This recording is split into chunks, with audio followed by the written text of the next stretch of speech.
Hi and welcome to The Expansive Journey. My name is Julie, and in this video I am going to talk a little bit about social life after awakening. And this is a topic that many of us is struggling with a little bit after we wake up. And the reason why is because as I titled this video, we go from a role play to being real. And the way that this goes is that it actually starts, from my perspective, in childhood. And you can look at children, how playful they are and how authentic they are. So when children have when they are sad, they cry, right? And they don't hold back. They just really cry and express the grief. Or if they are angry, they can rage really loud. Or when they're happy, they can also scream out of joy and just laugh really loud, right? And they don't have this sense of filter, and that sort of they haven't stepped into a social role yet, and they haven't developed and sort of like conformed into the cultural expectations on how to behave. And this is something that the adults will teach them, right? And encourage them to fit into the culture. And some ways it will be more overtly, like being told how to behave, like manners, respecting others, and that's a positive aspect of it. And there's more subtle ways, is that they will sense, they will start to copy the adults, and they will see what is socially accepted and what is not. And as we become teenagers, we tend to be like, when we enter puberty, we become more socially aware. And the sense of self, identity, starts to solidify and develop more and more. So we become self-conscious. And we also become aware of other people as being separate from ourselves. And we are more and more entering into time and society. And this can be fundamentally uncomfortable for many, because we sense that the authenticity and the purity and the realness of being a child is sort of like being replaced by a social role that we are now playing. And the social role is, in a sense, a coping mechanism as a way to protect ourselves from rejection and shame and social isolation. So the role we tend to play is usually something that we develop based on how our parents expect us to be, or what we think will give us love from our parents. So, for example, if you create unconsciously, this happens to all of us, I think, more or less. If our parents expects us or gives us attention, maybe when we are being smart and doing well at school, we will tend to develop a smart persona or a career-oriented persona. And if our parents give us, for example, attention if we look beautiful, we will try to be more beautiful.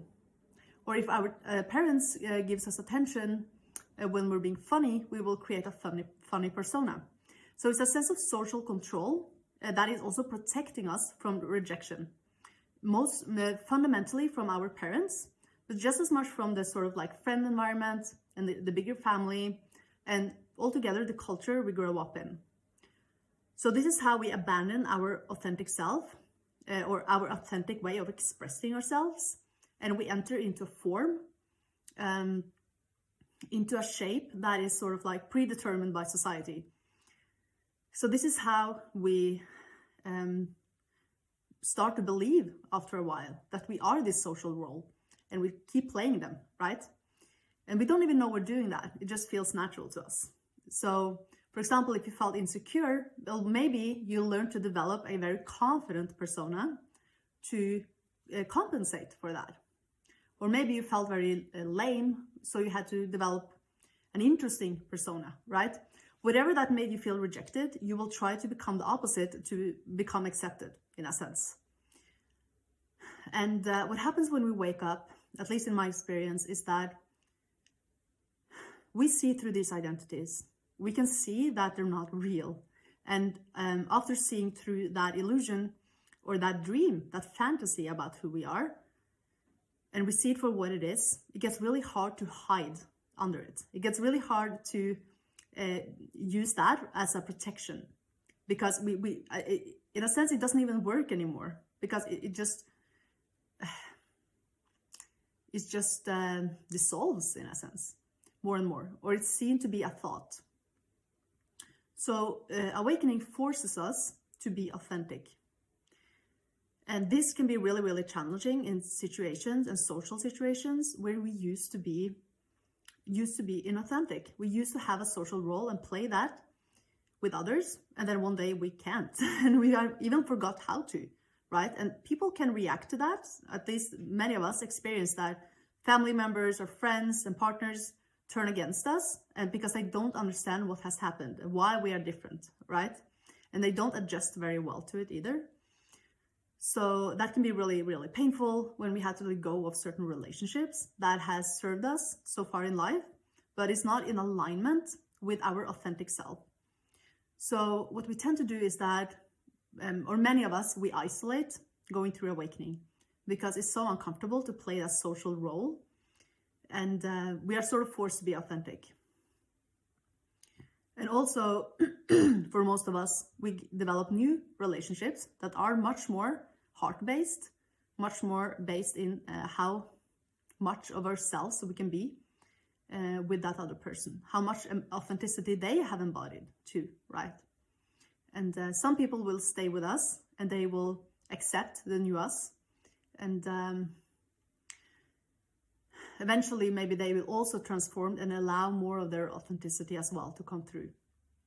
So so this video was called from role to real, and in my experience that's what it truly is. Trying to play a role, a social role, it's a very deep conditioning, and it's a fear response eventually. So what hides beyond that response is the fear itself. So it requires courage, and it requires a lot of emotion work to feel safe. It can require that, to feel safe and relax in social situations as your authentic self. So I hope you like this video, and I would love to invite you to my Patreon group, where we do weekly live meditations. And you can also check out my blog and my mentorship program and one-on-one sessions. And all of that I will link to in the description below. And until next time, much love and namaste.